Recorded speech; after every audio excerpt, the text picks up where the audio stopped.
Votre pharmacien assistant vient de vous annoncer sa démission. Vous vous sentez complètement accablé, démuni, trahi. Vous aviez investi énormément sur cette personne, en formation, en management, en prime ou en augmentation de salaire. Vous lui aviez même confié la responsabilité d'être votre prac. Ah bah là, autant te dire qu'il t'a bien mis dedans, hein.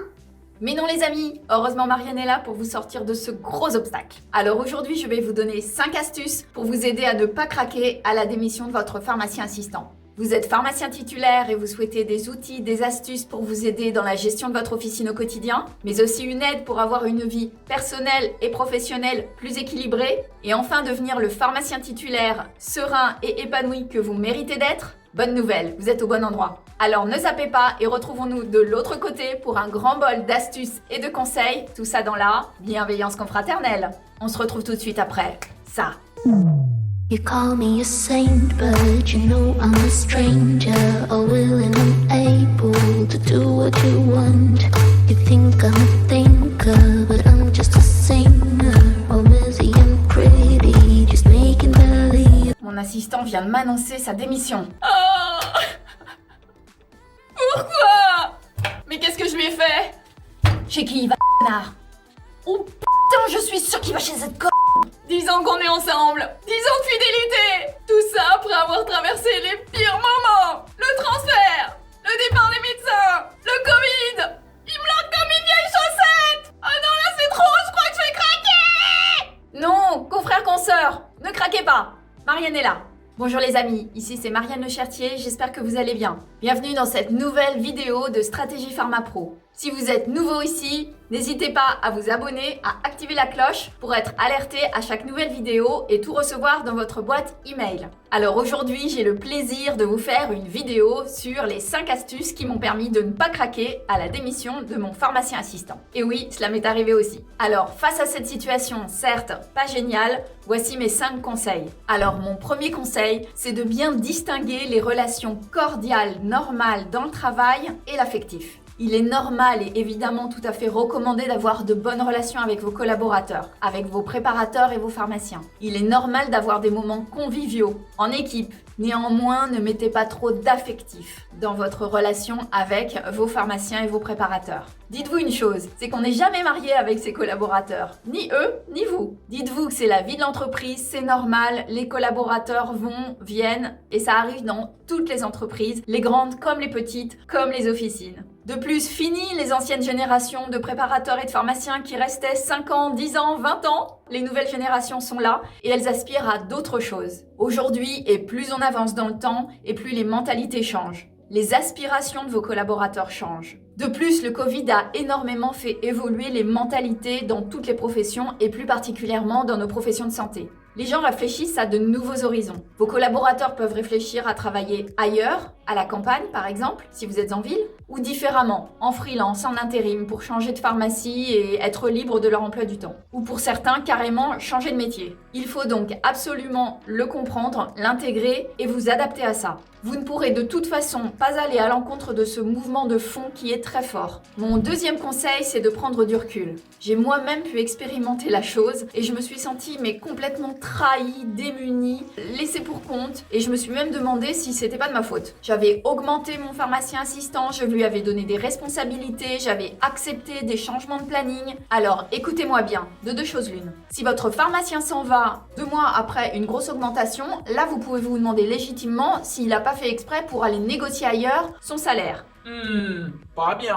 Et là, on peut comprendre que ce soit un vrai coup de vache. Mais maintenant, quand quelqu'un est là depuis des années, qu'il travaille avec vous et que c'est un très bon élément, il s'en va, eh bien dites-vous que c'est normal. Je sais, c'est dur à entendre et sur le coup, ça fait mal. Mais de toute façon, vous ne pourrez pas aller à l'encontre de sa décision. Alors faites-vous une raison. D'autant plus si ce nouveau collaborateur fait partie des nouvelles générations dont je viens de parler précédemment. Mon conseil, c'est qu'on n'achète pas les gens. En revanche, on peut tout à fait engager moralement son collaborateur, son pharmacien, son préparateur lorsque vous accédez à une de ces demandes. Une prime, une augmentation de salaire, une nouvelle responsabilité, un changement dans les plannings. Il est tout à fait légitime de demander à votre collaborateur en échange de s'engager moralement pour rester un certain moment avec vous au sein de la pharmacie et rester engagé sur son poste. Mettre le curseur de cet engagement moral à 1 an minimum me paraît tout à fait cohérent. Mon troisième conseil, c'est d'essayer de le faire changer d'avis. Alors dites à votre collaborateur, à votre pharmacien, ce que vous pensez réellement de tout ça. Sans blesser, sans attaque personnelle bien entendu, mais en restant factuel. Dites-lui,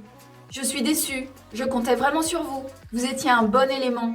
C'est vraiment dommage pour la pharmacie. Et dans un second temps, essayez d'ouvrir la porte en lui posant une question ouverte et en lui demandant simplement « Y a-t-il quelque chose que je puisse faire pour vous faire changer d'avis? Ne mettez pas trop d'hypothèses sur la table.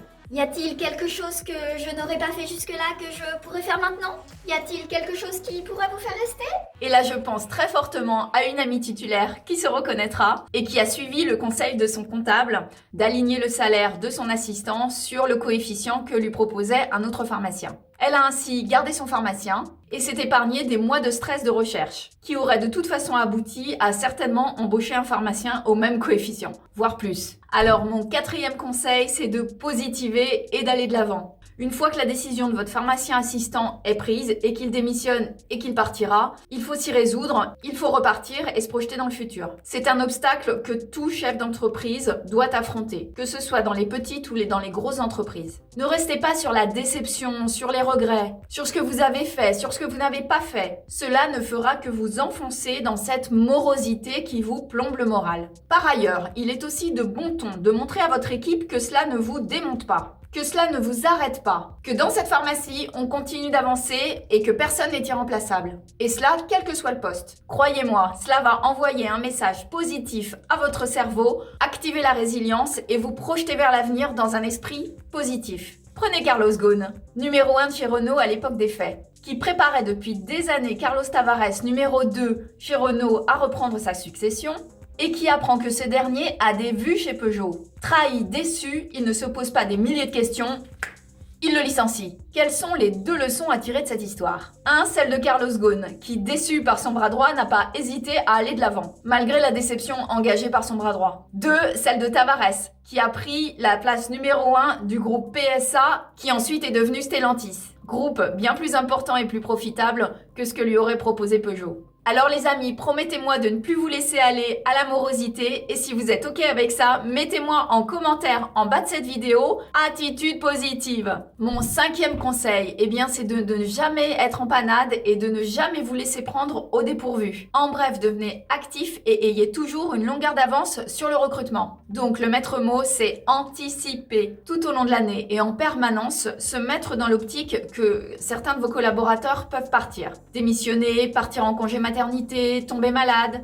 je ne sais quoi. Il faut donc être toujours prêt à embaucher. Mon conseil, c'est de travailler en permanence sur un pool, sur un vivier de candidats. Pour tout vous dire, j'avais une équipe qui était quand même relativement grande et donc avec un turnover assez important. J'avais donc mis moi-même dans ma pharmacie une méthode, une technique pour automatiser les recrutements. En quoi consistait cette méthode? 1. Je faisais régulièrement appel aux agences d'intérim afin qu'elles me comptent parmi ses meilleurs clients et qu'elles me chouchoutent en cas de grosse galère. J'avais des annonces déjà toutes prêtes pour tous les postes de la pharmacie, au cas où. Tous les sites d'annonces d'emploi, journaux spécialisés, réseaux sociaux, tout ça mis directement dans mes favoris. Et les amis, le grand secret de l'industrie pharmaceutique, c'est d'instaurer des primes de cooptation. La cooptation, c'est quoi? C'est quand vous donnez une prime à une personne qui, dans votre équipe, vous ramène un nouveau collaborateur. Soit issu de ses connaissances, soit parce qu'il a lui-même posté une annonce sur les réseaux sociaux pour vous trouver quelqu'un.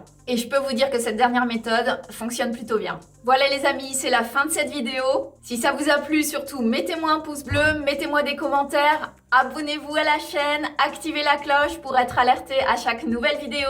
Indiquez-moi en bas de cette vidéo comment vous avez vous-même mis en place un système pour ne pas vous miner le moral à la démission d'un de vos collaborateurs piliers de votre officine. Mis en place un système de recrutement automatisé. Si vous avez aimé cette vidéo, partagez-la sur vos comptes de réseaux sociaux et faites-en profiter le plus de confrères possible. Et faites grossir cette communauté de pharmaciens titulaires sereins et épanouis. Allez sur le site www.strategiepharmapro.com pour vous enregistrer, pour vous abonner et recevoir dans votre boîte mail toutes les nouvelles publications. Vidéos, podcasts, interviews d'experts, articles. D'ici là, chers confrères, chères consoeurs, je vous dis, haut les cœurs. Ciao, ciao.